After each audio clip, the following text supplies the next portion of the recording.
ಭೂಮಿ ನಿಂತಿಲ್ಲಮ್ಮ, ಸುತ್ತಾನೇ ಇದೆ. ತಿರುಗುವಂಥ ಭೂಮಿಗೆ ಎಲ್ಲಿ ವಾಸ ತೊಗೊಂಡ್ಬರ್ತೀರಿ? ಯಾವ ದಿಕ್ಕಿದೆ? ಇದು ಒಂದು ವಸ್ತು ನಿಂತಿದೆ ಅಂದರೆ ಅದಕ್ಕೆ ಉತ್ತರ, ದಕ್ಷಿಣ, ಪೂರ್ವ, ಪಶ್ಚಿಮ ಅಂತ ಏನಾದರೂ ಹೇಳ್ಬೋದು. ಭೂಮಿ ನಿಂತಿಲ್ಲ, ತಿರುಗ್ತಾನೆ ಇದೆ. ತಿರುಗುವಂಥ ಭೂಮಿಗೆ ಯಾವ ದಿಕ್ಕು ಅಂತೀರಾ? ಇದೆ. ವಾಸ್ತು ಕೇಳ್ಕೊಂಡು ಸಾಲ ಸೋಲ ಮಾಡ್ಕೊಂಡು ಒದ್ದಾಡ್ತಾ ಇರುವಂಥ ಕುಟುಂಬಗಳು ತುಂಬಾನೇ ಇದೆ. ಅವ್ರು ಕೊಟ್ಟಿದ್ದನ್ನೆಲ್ಲ ಮನೆಗಳೆಲ್ಲ ನೇತಾಕೊಂಡು ಹೇಗೆ ನೋಡಿ, ಯಾರೋ ಒಬ್ಬ ಬರ್ತಾನೆ, ಈ ಮೂಲೆಯಲ್ಲಿ ಇಷ್ಟು ಉಪ್ಪಿಟ್ಬಿಡಿ, ಇಷ್ಟು ನೆಗೆಟಿವ್ ಎನರ್ಜಿ ಹೋಗುತ್ತೆ ಅಂತಾನೆ. ನೋಡಿ ಭೂಮಿಯಲ್ಲಿ 72 ಭಾಗ ಸಮುದ್ರವೇ ಇದೆ. ಸಮುದ್ರದಲ್ಲಿ ಎಷ್ಟು ಉಪ್ಪಿದೆ? ಅಲ್ಲಿರುವಂಥ ಉಪ್ಪಿನ ಅಂಶ ಈ ಕಾಲ್ಭಾಗ ಭೂಮಿಯಲ್ಲಿ ಇರುವಂಥ ನೆಗೆಟಿವ್ ಎನರ್ಜಿ ತೆಗಿಬೇಕಾಗಿತ್ತು.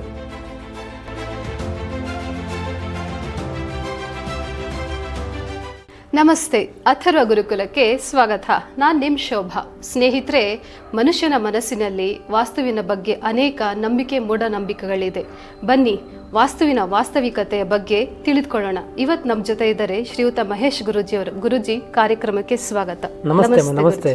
ನಮಸ್ತೆ ಗುರುಜಿ. ವಾಸ್ತುವಿನ ಬಗ್ಗೆ ಮನುಷ್ಯನಿಗೆ ಅನೇಕ ನಂಬಿಕೆ ಮೂಢನಂಬಿಕೆಗಳಿದೆ.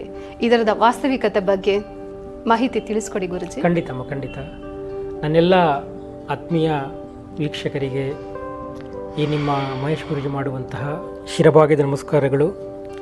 ನಾನು ಪ್ರತಿ ಸಲ ಹೇಳಿದ ಹಾಗೆ ಜನ್ಮ ಕೊಟ್ಟಂಥವರಿಗೆ, ಅನ್ನ ಕೊಟ್ಟಂಥವರಿಗೆ, ರಕ್ಷಣೆ ಮಾಡುವಂಥವ್ರಿಗೆ ಮತ್ತು ಸ್ವಚ್ಛತೆ ಮಾಡುವಂಥ ನನ್ನೆಲ್ಲ ಪ್ರತಸ್ಮರಣೀಯರಿಗೆ ಶಿರಭಾಗ್ಯದ ನಮಸ್ಕಾರಗಳು.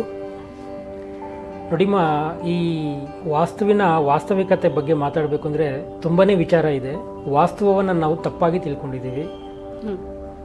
ವಾಸ್ತವಿಕತೆಯೇ ವಾಸ್ತು. ಆ ವಾಸ್ತು ಅನ್ನುವಂಥದ್ದು ಜಗತ್ತಲ್ಲಿ ಎಲ್ಲೂ ಇಲ್ಲ. ಮನುಷ್ಯನ ದೇಹವೇ ವಾಸ್ತು. ಅದನ್ನು ನಾವು ಬಿಲ್ಡಿಂಗ್ ನಾವು ಮನೆ ಕಟ್ಟಡಗಳಿಗೆ ಅದನ್ನು ನಾವು ಹೋಲಿಸಿದ್ದೀವಿ. ಅಂದರೆ ಅದು ಸಹ ಮನುಷ್ಯ ಇದ್ದ ಹಾಗೆ. ಗಾಳಿ ಬೆಳಕು ಎಲ್ಲಿರಬೇಕು, ಹೇಗಿರಬೇಕು, ಅದಕ್ಕೋಸ್ಕರವಾಗಿ ನಾವು ಆ ವಾಸ್ತುವಿನ ಮಾಡಿದ್ದೇವೆ ಹೊರತು ವಾಸ್ತುವಿಂದ ನನಗೆ ಅದಾಗುತ್ತೆ, ಇದಾಗುತ್ತೆ, ಆ ರೋಗ ಬರುತ್ತೆ, ಈ ರೋಗ ಬರುತ್ತೆ, ನಾನು ಹಣಕಾಸಿಂದ ಕುಗ್ಗೋಗ್ಬಿಟ್ಟಿದ್ದೀನಿ, ಈ ಗೋಡೆ ಹೊಡಿಬೇಕು, ಆ ಗೋಡೆ ಹೊಡಿಬೇಕು, ಇದೆಲ್ಲ ಮೌಢ್ಯಗಳನ್ನ ತುಂಬಿಟ್ಟಿದ್ದೀವಿ. ತಿರುಗುವಂತಹ ಭೂಮಿಗೆ ಎಲ್ಲಿದೆ ವಾಸ್ತು? ಭೂಮಿ ನಿಂತಿಲ್ಲಮ್ಮ, ಸುತ್ತಾನೇ ಇದೆ. ಹೌದು. ತಿರುಗುವಂಥ ಭೂಮಿಗೆ ಎಲ್ಲಿ ವಾಸ ತೊಗೊಂಡ್ಬರ್ತೀರಿ? ಯಾವ ದಿಕ್ಕಿದೆ? ಸೂರ್ಯೋದಯ, ಸೂರ್ಯಾಸ್ತ ಇದ್ಯಾವುದೂ ಇಲ್ಲ. ನಿಮಗೆ ಸೂರ್ಯೋದಯ ಆಗಿದ್ರೆ ಬೇರೆ ದೇಶದಲ್ಲಿ ಅದು ಸೂರ್ಯಾಸ್ತ, ನಿಮಗೆ ಸೂರ್ಯಾಸ್ತ ಆಗಿದ್ರೆ ಬೇರೆ ದೇಶದಲ್ಲಿ ಸೂರ್ಯೋದಯ. ನಮಗೆ ಸೂರ್ಯ ಮರೆಯಾಗಿದ್ದಾನೆ ಅಷ್ಟೇ. ಅದಕ್ಕೆ ಹಗಲು ರಾತ್ರಿ, ಆ ದಿಕ್ಕು ಈ ದಿಕ್ಕು ಯಾವುದೂ ಇಲ್ಲ. ಭೂಮಿನೇ, ಇಡೀ ಬ್ರಹ್ಮಾಂಡಗಳಲ್ಲಿ ಭೂಮಿಯೇ ಲೆಕ್ಕ ಇಲ್ಲ. ವಿಶೇಷವಾಗಿ ಭೂಮಿ ನಿಂತ ಜಾಗಕ್ಕೆ ನಾವೇನಾದರೂ ಜಾಗಕ್ಕೆ ಒಂದು ವಸ್ತು ನಿಂತಿದೆ ಅಂದರೆ ಅದಕ್ಕೆ ಉತ್ತರ, ದಕ್ಷಿಣ, ಪೂರ್ವ, ಪಶ್ಚಿಮ ಅಂತ ಏನಾದರೂ ಹೇಳ್ಬೋದು. ಭೂಮಿ ನಿಂತಿಲ್ಲ, ತಿರುಗ್ತಾನೆ ಇದೆ. ತಿರುಗುವಂಥ ಭೂಮಿಗೆ ಯಾವ ದಿಕ್ಕು ಅಂತೀರಾ? ಯಾವ ದಿಕ್ಕು ಇಲ್ಲ ಅಲ್ವಾ? ಆ ವಾಸ್ತುವಿನ ಹೆಸರು ಹೇಳ್ಕೊಂಡು ವಂಚಕರು, ನಯವಂಚಕರು ಎಷ್ಟು ಜನ ನಿಮಗೆ ಮಕ್ಮಲ್ ಟೋಪಿ ಹಾಕೋರು ಎಷ್ಟು ಜನ ಇದ್ದಾರೆ. ಆ ದಿಕ್ಕು ಸರಿ ಇಲ್ಲ, ಈ ದಿಕ್ಕು ಸರಿ ಇಲ್ಲ, ಆ ಗೋಡೆ ಹೊಡೀರಿ, ಈ ಗೋಡೆ ಹೊಡೀರಿ. ಯಾವತ್ತಾದರೂ ಗೋಡೆಗಳು ಜೀವನ ಮಾಡುತ್ತೆ ನಮ್ಮ? ಇಲ್ಲ. ಆ ಮನೆಯಲ್ಲಿ ವಾಸಿಸುವಂಥ ಮನೆಯಲ್ಲಿ ನೀನು ಜೀವನ ಮಾಡಬೇಕು ಹೊರತು ಗೋಡೆಗಳು ಜೀವನ ಮಾಡೋದಿಲ್ಲ. ಈ ವಾಸ್ತವವನ್ನು ನಮ್ಮ ಪ್ರತಿಯೊಬ್ಬ ಸಾರ್ವಜನಿಕರು ಇದನ್ನು ಅರ್ಥ ಮಾಡ್ಕೋಬೇಕು. ನೀವು ಜೀವನ ಮಾಡಬೇಕು, ಗೋಡೆಗಳು ಜೀವನ ಮಾಡಲ್ಲ. ನೀವು ಎನರ್ಜಿ ಆಗಿದ್ದರೆ ನೀವು ನಡೆದಾಡೋ ಜಾಗವೆಲ್ಲ ಎನರ್ಜಿ. ಯಾವ್ದು ನಾನು ಆ ಮೂಲೆಯಲ್ಲಿ ಉಪ್ಪಿಟ್ಬಿಡ್ತೀನಿ, ಇನ್ನೇನೋ ನೇತ ಹಾಕ್ತೀನಿ, ಆ ಗೋಡೆ ಮೇಲೆ ಅದನ್ನು ಹಾಕ್ತೀನಿ, ಇದನ್ನು ಎಲ್ಲ ನಾನು ನೋಡಿರೋ ಮಟ್ಟಿಗೆ ಬೇಕಾದಷ್ಟು ಜನ ಬಂದು ಹೋಗಿದ್ದಾರೆ. ವಾಸ್ತು ಹೇಳುವಂಥವರು, ಹಣ ಮಾಡುವಂಥವ್ರಾದರೂ ಹೊರತು ಅವ್ರ ಸಂಸಾರ ನೋಡುವಂಥವ್ರು ಯಾರೂ ಆಗಿಲ್ಲ. ವಾಸ್ತು ಅದಕ್ಕೆ ದುಡ್ಡು ಕಟ್ಟಿ, ಇದಕ್ಕೆ ದುಡ್ಡು ಕಟ್ಟಿ, ಅದು ಮಾಡಿ ಇದು ಮಾಡಿ ಎಲ್ಲ ಮಾಡಿಸ್ಕೊಂಡು ವಾಸ್ತು ಹೇಳುವಂಥವನು ಉದ್ಧಾರ ಆದ. ವಾಸ್ತು ಕೇಳಿದಂಥವನು ಇನ್ನೂ ಅಲ್ಲೇ ಇದ್ದಾನೆ. ಮನುಷ್ಯನಿಗೆ ಯಾವತ್ತು ಪ್ರಜ್ಞಾವಂತಿಕೆ ಬರೋದಿಲ್ವೋ, ಪ್ರಜ್ಞಾವಂತರಾಗೋದಿಲ್ವೋ ಅಲ್ಲಿವರೆಗೂ ಈ ವಾಸ್ತವಿಕ ವಿಚಾರಗಳು ವಾಸ್ತವವನ್ನು ಅರಿತುಕೊಳ್ಳದೆ ವಾಸ್ತವಿಕವಾಗಿ ನಮಗೆ ಮೌಢ್ಯಗಳನ್ನು ಬಿತ್ತುತ್ತಾ ಹೋಗುತ್ತೆ. ಹಾಗಾಗಿ ವಾಸ್ತುವಿನ ಬಗ್ಗೆ ವಾಸ್ತವಿಕವಾಗಿ ನಾವು ತಿಳ್ಕೋಬೇಕಾಗುತ್ತೆ. ಹಾಗಾದರೆ ಈ ವಾಸ್ತು ಅಂದರೆ ಏನು? ವಾಸ್ತು ಅಂದರೆ ವಾಸ್ತವಿಕತೆ. ನಾನು ಮೊದಲೇ ಹೇಳಿದಾಗೆ ವಾಸ್ತವಿಕತೆ. ಇಡೀ ನಮ್ಮ ಮನುಷ್ಯನ ದೇಹ ಏನಿದೆ ಇದೇ ವಾಸ್ತು. ನಮ್ಮ ಕುತ್ತಿಗೆ ಭಾಗ, ನಮ್ಮ ಕಣ್ಣುಗಳು, ನಮ್ಮ ಕೈ ಕಾಲು, ಇದನ್ನೇ ವಾಸ್ತು ಪುರುಷ ಅಂತ ಕರೀತಾರೆ ಹೊರತು ಕಟ್ಟಿರುವಂಥ ಕಲ್ಲು ಮಣ್ಣಿನ ನಿವೇಶನವನ್ನು, ಮನೆಗಳನ್ನು ಯಾರು ವಾಸ್ತು ಅನ್ನಲ್ಲ. ಈ ವಾಸ್ತು ಸರಿ ಇರಬೇಕು. ಈ ವಾಸ್ತು ಸರಿ ಇದ್ದರೆ ಮನೆಯ ವಾಸ್ತು ಸರಿ ಇರುತ್ತೆ. ಈ ವಾಸ್ತುವೇ ಸರಿ ಇಲ್ಲ ಅಂದರೆ ಏನು ಮಾಡ್ತೀರಾ? ಅದನ್ನು ಹೇಗೆ ಸರಿಪಡಿಸ್ಕೊಳ್ಳೋದು? ನಾವು ಸರಿ ಹೋಗಬೇಕು, ಒಳ್ಳೆ ಮಾತು ಮಾತಾಡಬೇಕು, ಒಳ್ಳೆ ಯೋಚನೆ ಮಾಡಬೇಕು, ಒಳ್ಳೆ ಯೋಜನೆ ಮಾಡಬೇಕು. ಆಗ ಪಾಸಿಟಿವ್ ಎನರ್ಜಿ ಬರುತ್ತೆ, ಮನೆಗೊಂದು ಪಾಸಿಟಿವ್ ಎನರ್ಜಿ ತುಂಬುತ್ತೆ. ಸೊ ಅದಕ್ಕೆ ಗೋಡೆಗಳಿಗೆಲ್ಲ ಕಿವಿ ಇದೆ, ಗೋಡೆ ಎಲ್ಲ ನೆಗೆಟಿವ್ ಎನರ್ಜಿ ಅಂದ್ರೆ ಯಾಕಾಗುತ್ತೆ? ನಾವು ಸರಿ ಇಲ್ಲ. ಹೌದು, ನಾವು ಮಾತಾಡುವಂಥ ಮಾತು ಸರಿ ಇಲ್ಲ. ಕೆಟ್ಟದ್ದನ್ನೇ ಯೋಚನೆ ಮಾಡ್ತೇವೆ, ಕಿರ್ಚಾಡ್ತೇವೆ, ಅರ್ಚಾಡ್ತೇವೆ, ಕೆಟ್ಟದ್ದನ್ನೇ ಮಾತಾಡ್ತೇವೆ, ಕೆಟ್ಟದ್ದನ್ನೇ ನೋಡ್ತೇವೆ. ದೇಹ ಪೂರ್ತಿ ವಿಷ ಇಟ್ಕೊಂಡ್ಬಿಟ್ಟು ಮನೇಲಿ ಅಮೃತ ಎಲ್ಲ ಹುಡ್ಕಿದ್ರೆ ನಮ್ಮ ದೇಹವೇ ವಿಷ ಮೈ ಮೇಲೆಲ್ಲ ವಿಷನೇ ಇದೆ. ಮೈಯಲ್ಲೆಲ್ಲ ವಿಷ ಇಟ್ಕೊಂಡ್ಬಿಟ್ಟು ಮನೆ ಒಳಗಡೆಲ್ಲ ಪೂರ್ತಿ ಅಮೃತ ಹುಡುಕ್ತೀನಿ, ದೇಹಕ್ಕೆ ಸಾಧ್ಯ? ನೀವು ತಾಕತ್ತಾಗಿರಬೇಕು, ನಾವು ಪಾಸಿಟಿವ್ ಎನರ್ಜಿ ಆಗಿರಬೇಕು. ದೈವತ್ವ ನಮ್ಮಲ್ಲಿದೆ.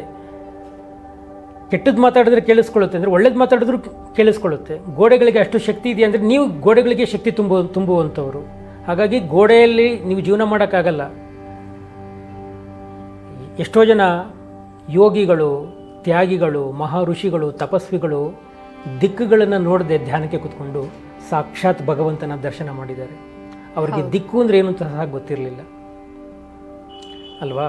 ಇವತ್ತು ಯಾರೊಬ್ಬರು ಬರ್ತಾರೆ, ದೇವ್ರ ಮನೆಗೆ ಇಷ್ಟು ಗಂಟೆಗಳಿರಬೇಕು, ಬಾಗಿಲು ಹೀಗಿರಬೇಕು, ಈ ಕಡೆ ಕೂತ್ಕೋಬೇಕು, ಪೂರ್ವಕ್ಕೆ ಕೂತ್ಕೋಬೇಕು, ಪಶ್ಚಿಮಕ್ಕೆ ಕೂತ್ಕೋಬೇಕು. ಅವ್ರು ಹೇಳಿದ್ದೆಲ್ಲ ಮಾಡಿದ್ರೂ ಒಳಗಡೆ ದೇವ್ರು ಬರಲ್ಲ. ಮಾಡಿ ಆ ರೂಮಿನ ಕರ್ಪೂರ ವಾಸನೆ ಎಲ್ಲ ತುಂಬಿ ಕಪ್ಪಾಗಿರುತ್ತೆ ಹೊರತು ಭಗವಂತ ದರ್ಶನ ಮಾತ್ರ ಆಗಲ್ಲ. ಹಾಗಾಗಿ ವಾಸ್ತುವಿನ ವಾಸ್ತವಿಕತೆ ನಾವು ಸರಿಯಾಗಿ ತಿಳ್ಕೋಬೇಕು ಅಲ್ವಾ? ಯಾರು ನೋಡಿ, ಆಗಿನ ಕಾಲದ ಋಷಿಮುನಿಗಳಿಗೆ ದಿಕ್ಕುಗಳೇ ಗೊತ್ತಿರಲಿಲ್ಲ. ಯಾವುದೋ ಬೆಟ್ಟ ಗುಡ್ಡಗಳ ಪ್ರದೇಶಗಳಿಗೆ ಹೋಗಿ ಧ್ಯಾನಾಸಕ್ತರಾಗ್ತಾಯಿದ್ರು. ಅವರು ದಿಕ್ಕಿನ ಕಡೆ ಗಮನನೇ ಕೊಡ್ತಾ ಇರಲಿಲ್ಲ. ನಾನು ಆ ದಿಕ್ಕಿಗೆ ಕೂತ್ಕೊಂಡು ಉದ್ಧಾರ ಆಗ್ತೀನಿ, ಅವ್ರು ಆ ಭಾವನೆಗಳೇ ಅವ್ರಿಗಿರಲಿಲ್ಲ. ಅವರೇನೋ ಸರ್ವೆಡೆಯಲ್ಲೂ ಭಗವಂತನ ನೋಡಿದಂಥವ್ರು. ಹಾಗಾಗಿ ಸರ್ವ ದಿಕ್ಕುಗಳು ಶ್ರೇಷ್ಠ ಅಂತ ಬದುಕಿದಂತಹ ನಮ್ಮದು ಸನಾತನ ಧರ್ಮ. ಇದು ವಾಸ್ತವಿಕದ ಈ ಉಚ್ಚಾಟ ಎಲ್ಲಿ ಹುಟ್ಕೋತೋ ಗೊತ್ತಿಲ್ಲ. ಹಾಗಾಗಿ ವಾಸ್ತವಿಕವಾಗಿ ವಾಸ್ತು ಅನ್ನುವಂಥದ್ದು ನಾವು, ನಮ್ಮ ಶರೀರ, ನಮ್ಮ ಭಾವನೆ, ನಮ್ಮ ಮನಸ್ಸು ಇದು ಶುಭ್ರವಾಗಿ ಚೆನ್ನಾಗಿದ್ದರೆ ಇಡೀ ನಮ್ಮ ದೇಹ, ಇಡೀ ನಮ್ಮ ಮನೆ, ಇಡೀ ನಮ್ಮ ಕುಟುಂಬ ಸರ್ವವೂ ಸಹ ಸಮೃದ್ಧಿಯಾಗಿರುತ್ತೆ. ಗುರುಜಿ, ಒಂದು ಮನೆ ಕಟ್ಟಬೇಕು ಅಂತಂದರೆ ಮೊದಲು ನೋಡೋದೇ ವಾಸ್ತು. ಹಾಗಾದರೆ ವಾಸ್ತುನ ನೋಡಿ ಕಟ್ಟಬೇಕಾ? ಹೇಳಿ ಗುರುಜಿ. ವಾಸ್ತುವನ್ನು ನೋಡಿ ಕಟ್ಟಬಾರ್ದು, ವಾಸ್ತವಿಕತೆಯನ್ನು ನೋಡಿ ಕಟ್ಟಬೇಕು. ಹೇಗೆ? ನಿಮಗೆ ಹಣಕಾಸಿನ ವ್ಯವಸ್ಥೆ ಇದೆಯಾ? ಇದ್ದರೆ ಮನೆ ಕಟ್ಟಿ. ಸಾಲ ಸೋಲ ಮಾಡಿಬಿಟ್ಟು ವಾಸ್ತು ಪ್ರಕಾರ ನೀವು ಮನೆ ಕಟ್ಟಿ ಮತ್ತೆ ಸಾಲಕ್ಕೋಸ್ಕರ ಮನೆ ಹಂಗಾಯ್ತು ಹಿಂಗಾಯ್ತು ಅಂತ ಗೋಡೆಗಳು ನೋಡಿದ್ರೆ ನಿಮ್ಮನೆ ಬಿದ್ದು ಹೋಗುತ್ತೆ ಹೊರತು. ಅರ್ಥ ಆಗ್ತಾ ಇದೆಯಲ್ಲ? ಹಾಗಾಗಿ ವಾಸ್ತವಿಕತೆ ಚೆನ್ನಾಗಿಟ್ಕೊಳ್ಳಿ, ವಾಸ್ತು ಬಿಟ್ಬಿಡಿ. ವಾಸ್ತುವಿಂದ ಯಾರು ಏನೂ ಆಗಿಲ್ಲ. ವಾಸ್ತು ಕೇಳಿದವನು ಹಾಳಾಗೋಗಿದ್ದಾನೆ, ವಾಸ್ತು ಹೇಳಿದವನು ಉದ್ಧಾರ ಆಗಿದ್ದಾನೆ. ಅವ್ರವ್ರ ಮನೆಗಳು ನೋಡ್ಬೇಕು ನೀವು. ಇವತ್ತು ವಾಸ್ತು ಹೇಳುವಂಥವ್ರ ಮನೆಗಳು ಎಲ್ಲೆಲ್ಲೋ ಇದೆ. ವಾಸ್ತು ಕೇಳಿಕೊಂಡು ಸಾಲ ಸೋಲ ಮಾಡಿಕೊಂಡು ಒದ್ದಾಡ್ತಾ ಇರುವಂಥ ಪಾಪ ಅಂಥ ಕುಟುಂಬಗಳು ತುಂಬಾ ಇದೆ. ಅವ್ರು ಕೊಟ್ಟಿದ್ದನ್ನೆಲ್ಲ ಮನೆಗಳೆಲ್ಲ ನೇತಾಕೊಂಡು ಹೇಗೆ ನೋಡಿ, ಯಾರೋ ಒಬ್ಬ ಬರ್ತಾನೆ, ಈ ಮೂಲೆಯಲ್ಲಿ ಇಷ್ಟು ಉಪ್ಪಿಟ್ಬಿಡಿ, ಇಷ್ಟು ನೆಗೆಟಿವ್ ಎನರ್ಜಿ ಹೋಗುತ್ತೆ ಅಂತಾನೆ. ನೋಡಿ, ಭೂಮಿಯಲ್ಲಿ 72 ಭಾಗ ಸಮುದ್ರವೇ ಇದೆ. ಸಮುದ್ರದಲ್ಲಿ ಎಷ್ಟು ಉಪ್ಪಿದೆ? ಅಲ್ಲಿರುವಂಥ ಉಪ್ಪಿನ ಅಂಶ ಈ ಕಾಲ್ಭಾಗ ಭೂಮಿಯಲ್ಲಿ ಇರುವಂಥ ನೆಗೆಟಿವ್ ಎನರ್ಜಿ ತೆಗಿಬೇಕಾಗಿತ್ತು. ಹೌದು, ಅರ್ಥ ಆಗ್ತದೆಯಲ್ಲ? ಹಾಗಾಗಿ ನಾವು ಇನ್ನೇನೋ ಮಾಡೋಕ್ಕೆ ಹೋಗಿ ಇನ್ನೇನೋ ಹೇಳೋದು, ಅದಕ್ಕೊಂದು ಇನ್ನೇನೋ ವಿಚಾರಗಳನ್ನ ತಿಳಿಸುವಂಥದ್ದು, ಇದು ತಪ್ಪು. ವಾಸ್ತವದಲ್ಲಿ ನಾನು ಹೇಳಿದ್ನಲ್ಲ, ವಾಸ್ತವದಲ್ಲಿ ವಾಸ್ತವಿಕತೆ ನಾವೇ ವಾಸ್ತು. ನಾವು ಶುಭ್ರ ಆಗಬೇಕು. ನಾವು ಶುಭ್ರವಾಗಿದ್ರೆ ನಾವು ನೋಡುವಂಥ ದಿಕ್ಕು ಶುಭ್ರವಾಗಿರುತ್ತೆ. ನಾವು ಮಾಡುವಂಥ ಕೆಲಸ ಶುಭ್ರವಾಗಿದ್ದರೆ ಅದು ಒಳ್ಳೆ ಕೆಲಸ. ನಮ್ಮ ಉದ್ದೇಶ ಚೆನ್ನಾಗಿದ್ರೆ ಅದು ಪೂಜೆ. ನಮ್ಮ ಉದ್ದೇಶ ಇಲ್ಲ ಅಂದರೆ ಅದು ಕೆಲಸ. ಅರ್ಥ ಆಗ್ತಾ ಇಲ್ಲ? ಅದಕ್ಕೆ ಈ ಮನುಷ್ಯನ ಮನಸ್ಸಿನ ವಾಸ್ತವಿಕತೆ ಸರಿ ಹೋಗಬೇಕು. ಮನುಷ್ಯನ ಮನಸ್ಸು ಸರಿ ಹೋಗಬೇಕು. ಮನುಷ್ಯನ ಮನಸ್ಸೇ ವಾಸ್ತು, ಇದೇ ವಾಸ್ತವಿಕತೆ.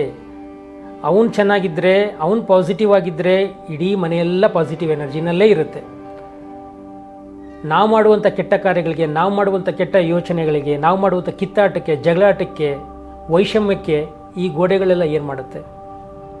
ಹೌದು. ಗೋಡೆಗಳು ಯಾವತ್ತೂ ನೀವು ಜೀವನ ಮಾಡಬೇಕು ಆ ಮನೆಯಲ್ಲಿ ಹೊರತು ಗೋಡೆ ಯಾವತ್ತೂ ಜೀವನ ಮಾಡೋದಿಲ್ಲ.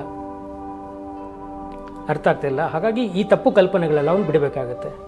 ಗುರುಜಿ, ಮನೆ ಕಟ್ಟಬೇಕಾದ್ರೆ ದೇವ್ ಮೂಲೆ ಈ ಕಡೆಗೆ ಬರಬೇಕು, ಅಗ್ನಿ ಮೂಲೆ ಈ ಕಡೆನೇ ಇರಬೇಕು, ಕುಬೇರ್ ಮೂಲೆ ಇರಬೇಕು, ವಾಯು ಮೂಲೆ ಇರಬೇಕು ಅಂತ ಹೇಳ್ತಾರಲ್ಲ, ಅದು ಏನು ಗುರುಜಿ? ಅದು ಇದ್ರೇನ ಒಂದು ಮನೆ ಅನ್ನೋದು? ಇಲ್ಲಾಂದ್ರೆ ಏನು ಆಗಬಹುದು? ಅದ್ರ ಪರಿಣಾಮ ಏನಾಗಬಹುದು? ಏನು ಪರಿಣಾಮ ಆಗಲ್ಲ. ಮೂಲೆಗಳು ಮತ್ತೆ ಜನ ಯಾಕೆ ವಾಸ್ತು ವಾಸ್ತು ಅಂತ ಒದ್ದಾಡ್ತಾ ಇದ್ದಾನೆ? ವಾಸ್ತು ಚೆನ್ನಾಗಿದ್ರೇನೆ ನಾವು ಚೆನ್ನಾಗಿರೋದು ಅನ್ನೋ ಮೂಢನಂಬಿಕೆನಲ್ಲೇ ಬದುಕ್ತಾ ಇದ್ದಾನೆ. ಹೌದು, ವಾಸ್ತವಿಕತೆನೇ ಗೊತ್ತಿಲ್ಲ, ಹಂಗಾಗಿ ವಾಸ್ತು ನಂಬ್ತಾನೆ. ವಾಸ್ತವಿಕತೆಯ ಅರಿವು ಇಲ್ಲದವನು ವಾಸ್ತು ಅಂತಾನೆ. ಏಕೆಂದರೆ ಮನುಷ್ಯನ ಪ್ರಬುದ್ಧತೆ ಅವನಿಗಿಲ್ಲ, ವಾಸ್ತವಿಕತೆ ಅವನಿಗೆ ಗೊತ್ತಿರೋದಿಲ್ಲ. ಹಾಗಾಗಿ ವಾಸ್ತು ವಾಸ್ತು ಅಂತಾನೆ. ನಾನು ಅದಕ್ಕೆ ಆವಾಗಲೇ ಆರಂಭದಲ್ಲೇ ಹೇಳಿದೆ ನಿಮಗೆ, ತಿರುಗುವಂಥ ಭೂಮಿಗೆ ವಾಸ್ತು ಎಲ್ಲಿಂದ ತೊಗೊಂಬರ್ತೀರಾ? ಯಾವ ದಿಕ್ಕು ತೊಗೊಂಬರ್ತೀರಾ? ಹೌದು, ಗುಡಿಸಲಲ್ಲಿ ಬದುಕ್ತಿರೋನ್ಗೆ ಯಾವ ವಾಸ್ತುನೂ ಇಲ್ಲ. ಯಾವ ವಾಸ್ತು ಇದೆ ನೀವು ಹೇಳಿ ನೋಡೋಣ ಅಲ್ವಾ? ಮನುಷ್ಯನ ಮನಸ್ಸೇ ಸರಿ ಇಲ್ಲ, ಅದಕ್ಕೆ ಇನ್ನೊಂದನ್ನು ಹೋಲಿಕೆ ಮಾಡ್ತಾನೆ. ಅದನ್ನು ಇನ್ನೊಬ್ಬ ವ್ಯಕ್ತಿ ತೊಗೊಂಡು ಅದು ಹಾಗೆ ಹೀಗೆ, ಆ ಮೂಲೆ ಈ ಮೂಲೆ, ಈ ಮೂಲೆ ಬೆಳಿಬಾರ್ದು, ಆ ಮೂಲೆ ನೀನು ಕಟ್ದೋ ನಿನ್ನ ಕಡೆ ಕಟ್ಟಬೇಕಾದ್ರೆ ಜ್ಞಾನ ಇರಲಿಲ್ಲ ನಿನಗೆ. ಬಿಲ್ಡಿಂಗ್ ಕಟ್ಟಬೇಕಾದ್ರೆ ಗಾಳಿ ಎಷ್ಟಿರಬೇಕು, ಸೂರ್ಯನ ಕಿರಣಗಳು ಮನೆ ಒಳಗೆ ಪ್ರವೇಶ ಎಲ್ಲಿಂದ ಆಗಬೇಕು, ಅದಕ್ಕೆ ಮಾಡಿದ್ದಾರೆ. ಅಂದರೆ ಮನುಷ್ಯ ಚೆನ್ನಾಗಿ ಬದುಕಲಿಕ್ಕೆ ಆಯದ ವ್ಯವಸ್ಥೆಗಳನ್ನು ಮಾಡ್ತಾರೆ. ಇವತ್ತು ಎಷ್ಟೋ ಜನ ಬರ್ತಾರೆ, ಧ್ವಜಾಯ ಸರಿನ ಗುರುಗಳೇ, ವೃಷಭಾಯ ಸರಿ, ಸಿಂಹಾಯನ ಎಷ್ಟೇ ಹಾಕಿದ್ರೂ ಆಯಸ್ಸಂತೂ ಇಲ್ಲ. ಹೌದು, ಮನುಷ್ಯನಿಗೂ ಇಲ್ಲ, ಹೌದು, ಕಟ್ಟಿರುವಂಥ ಮನೆಗೂ ಸಹ ಇರೋದಿಲ್ಲ.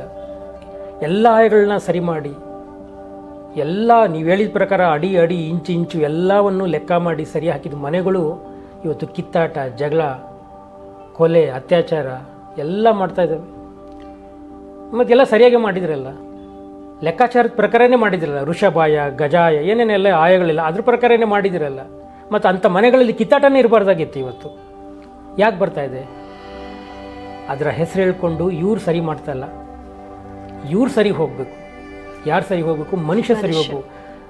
ಮನುಷ್ಯನ ಮನಸ್ಸಿನ ವಾಸ್ತವಿಕತೆ ಸರಿ ಹೋದರೆ, ಮನುಷ್ಯನ ಮನಸ್ಸಿನ ವಾಸ್ತವಿಕತೆ ಸರಿ ಹೋದರೆ ವಾಸ್ತು ಸರಿ ಹೋಯಿತು ಅಂತಲೇ ಅರ್ಥ.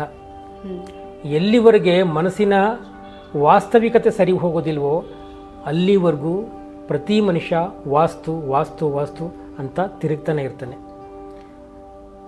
ಇಂತಹ ಜನಗಳನ್ನು, ಮುಗ್ಧರನ್ನು ಮೂಢನಂಬಿಕೆಗೆ ತಳ್ಳಿ ಮೌಢ್ಯವನ್ನು ಬಿತ್ತಿ ಹಣ ಮಾಡುವಂತಹ ಬೇಕಾದಷ್ಟು ಜನಗಳು ನಮ್ಮ ಕಣ್ಮುಂದೆ ಇದ್ದಾರೆ. ಅವರಿಗೆ ನಾವು ಇದಕ್ಕೆ ಜಾಗ ಕೊಡಬಾರ್ದು. ಸ್ವಚ್ಛವಾಗಿ ಬದುಕೋಣ, ಧೈರ್ಯವಾಗಿ ಬದುಕೋಣ, ಪ್ರಜ್ಞಾವಂತರಾಗಿ ಬದುಕೋಣ. ಸಾಲ, ಸಮಸ್ಯೆ ಇವೆಲ್ಲ ಮನುಷ್ಯನಿಗೆ ಸಹಜ, ಕಷ್ಟ ಸುಖಗಳು ಇವೆಲ್ಲ ಸಹಜ. ಇವೆಲ್ಲ ಸಮನಾಗಿ ಸ್ವೀಕಾರ ಮಾಡುತ್ತಾ ನಾವು ಸಹಜವಾಗಿ ಬದುಕೋದಿದೆಯಲ್ಲ, ಅದೇ ನಿಜವಾದಂಥ ವಾಸ್ತು. ಹಾಗಾಗಿ ಈ ವಾಸ್ತುವಿನ ಬಗ್ಗೆ ಅಂತ ತಲೆಕೆಡಿಸ್ಕೊಳ್ಳುವಂಥ ವಿಚಾರ ಏನಿಲ್ಲ. ನಾನು ಹೇಳಿದ್ನಲ್ಲ, ಮೊದಲೇ ಹೇಳಿದಾಗೆ ನಮ್ಮ ದೇಹವೇ ವಾಸ್ತು. ಈ ದೇಹದ ವಾಸ್ತವಿಕತೆಯನ್ನು ಸರಿಯಾಗಿ ತಿಳ್ಕೊಂಡು ಜೀವನ ಮಾಡಿದ್ರೆ ಇದಕ್ಕಿಂತ ವಾಸ್ತು ಈ ಯಾವ ಮನೆಯಲ್ಲ, ನೀವು ಯಾವ ಅಪಾರ್ಟ್ಮೆಂಟಲ್ಲಿ ಹೋದ್ರೂ ನಿಮಗೆ ಬೇಕಾಗಿರೋದನ್ನ ಒಳ್ಳೆ ನಿದ್ದೆ. ಹೌದು, ಒಳ್ಳೆ ನಿದ್ದೆ ಇಲ್ಲ ಅಂತ ಹೇಳಿದ್ರೆ ಯಾವ ಫ್ಲೋರ್ ಹಾಕ್ಸಿ ಏನು ಮಾಡ್ತೀರಾ? ಯಾವ ಸಿಮೆಂಟ್ ತೊಗೊಂಡು ಏನು ಮಾಡ್ತೀರಾ? ಯಾವ ಕಬ್ಬಣ ಹಾಕಿ ಏನು ಮಾಡ್ತೀರಾ? ಮನುಷ್ಯನ ಮನೆಯಲ್ಲಿ, ಮನುಷ್ಯನ ಮನಸ್ಸಿನ ಮನೆಯಲ್ಲಿ ನೆಮ್ಮದಿ ಇಲ್ಲ ಅಂದರೆ ಇಟ್ಟಿಗೆ ಕಬ್ಬಣಗಳಿಂದ ಕಟ್ಟೋ ಮನೆಯಲ್ಲಿ ಚಾಪೆ ಮೇಲೆ ನೆಮ್ಮದಿಯಾಗಿ ಬದುಕ್ತದೆ. ಅದೇ ಒಬ್ಬ ಶ್ರೀಮಂತ ಕುರ್ಲಾನ್ ಬೆಡ್ಡಿದ್ರೂ ಸಹ ಅವನಿಗೆ ನಿದ್ದೆ ಬರಲ್ಲ. ಅದಕ್ಕೆ ಅದು ಕಂಡುಕೊಂಡಿಲ್ಲ. ಎಲ್ಲಿ ತನ್ನ ಶಾಂತತೆಯನ್ನು ಕಂಡುಕೋಬೇಕು ಅಲ್ಲಿ ಕಂಡುಕೊಳ್ತಾ ಇಲ್ಲ.